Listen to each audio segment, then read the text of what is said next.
बिहार में नई सरकार बनने के बाद पहली बार मुख्यमंत्री नीतीश कुमार और पीएम मोदी की मुलाकात हो रही है। 12 जनवरी को नीतीश कुमार की नई सरकार का फ्लोर टेस्ट होना है। उससे पहले मंत्रिमंडल का विस्तार, राज्यसभा चुनाव की तैयारी और इस तरह के अफवाह की फ्लोर टेस्ट से पहले विधायकों का जोड़ तोड़ हो सकता है।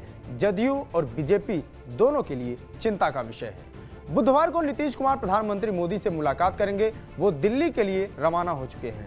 जदयू इसे शिष्टाचार मुलाकात बता रही है, लेकिन राजनीति में इसके और भी कई मायने निकाले जा रहे हैं। पूर्व डिप्टी सीएम तेजस्वी यादव की पत्नी राजश्री यादव ने एक्स पर एक पोस्ट किया, जिसमें यह लिखा कि नीतीश कुमार के 17 विधायक गायब हो गए हैं।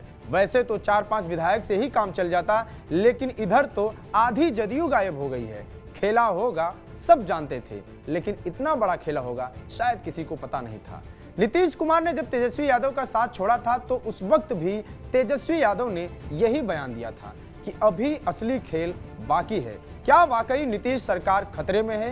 क्या तेजस्वी यादव नीतीश कुमार के विधायकों को तोड़ सकते हैं? ये सवाल इसलिए भी खड़ा हो रहा है क्योंकि हाल ही में कांग्रेस ने अपने पार्टी के विधायकों को हैदराबाद शिफ्ट किया है, शायद इस डर से कि यदि नीतीश कुमार के विधायक तोड़े जाएंगे तो बीजेपी कांग्रेस के विधायकों को भी तोड़ने का प्रयास करेगी और ऐसी स्थिति में खेल बिगड़ सकता है। नीतीश कुमार के अलावा पिछले दिनों बीजेपी के नवनियुक्त दोनों डिप्टी सीएम सम्राट चौधरी और विजय कुमार सिन्हा ने भी बीजेपी के शीर्ष नेताओं से मुलाकात की। इसके अलावा जीतन राम मांझी के सुर भी लगातार बदले से दिख रहे हैं। वो 2 मंत्री पद की मांग पर अड़े हैं, जबकि उनके बेटे ने खुद इसे खारिज करते हुए कहा कि हम कहीं नहीं जा रहे हैं, ना ही नाराज हैं। इससे एक संकेत यह भी मिल रहा है कि मांझी तेजस्वी यादव के संपर्क में हो सकते हैं। मांझी के पास 4 विधायक हैं। राजश्री यादव के ट्वीट में यह भी लिखा है कि हमें नीतीश के 4-5 विधायकों की ही जरूरत है। महागठबंधन को 115 विधायकों का ही सपोर्ट है। ऐसे में 4-5 विधायकों से बहुमत का आंकड़ा जो कि 122 है, यह पूरा नहीं होने वाला है। फिर क्या तेजस्वी यादव का परिवार मांझी को अपने साथ मानकर चल रहा है? यदि ऐसा है तो वाकई बीजेपी के लिए बड़ी चुनौती हो सकती है। नीतीश कुमार बीजेपी के साथ आए, इससे उपेंद्र कुशवाहा भी कुछ खास खुश नजर नहीं आ रहे हैं। इसीलिए लगातार बीजेपी उनसे संपर्क बनाए रखी है। कुल मिलाकर बिहार की राजनीति अभी शांत होती नहीं दिख रही है। फ्लोर टेस्ट हो जाने के बाद ही यह क्लियर हो पाएगा कि नीतीश कुमार की सरकार आगे चल पाएगी या नहीं। बिहार के इन घटनाक्रम के अलावा इसी महीने में राज्यसभा का चुनाव भी होना है 6 सीटों पर।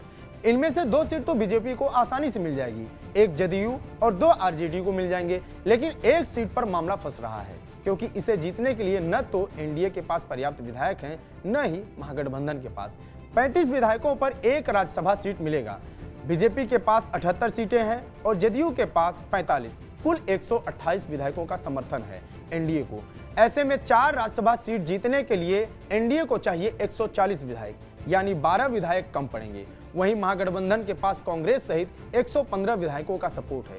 105 विधायकों के वोट से महागठबंधन भी 3 सीट जीत रही है, लेकिन चौथी सीट के लिए इसे 30 और विधायकों की जरूरत पड़ेगी, यानी दोनों को 3-3 सीट मिल जाएंगी। बस फर्क इतना है कि जदयू के अभी 2 सांसद हैं, उसे अपनी 1 सीट बीजेपी को देनी होगी। वही स्थिति कांग्रेस की भी है। इसके पास भी 1 राज्यसभा सांसद हैं, लेकिन विधायक 19 ही हैं, जबकि जरूरत है 35 की। यदि आरजेडी नहीं मानती है तो कांग्रेस का कोई सांसद राज्यसभा में नहीं जा पाएगा। वही हाल जदयू का भी है। एक वजह यह भी है जिसके लिए बिहार की राजनीति में भागदौड़ हो रही है।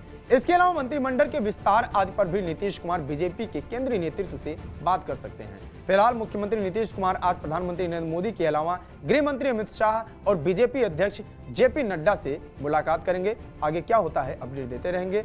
बिहार की राजनीतिक घटनाक्रम पर आपकी क्या राय है, कमेंट बॉक्स में बताएं। जुड़े रहिए टीवी 9 बिहार झारखंड के साथ। नमस्कार।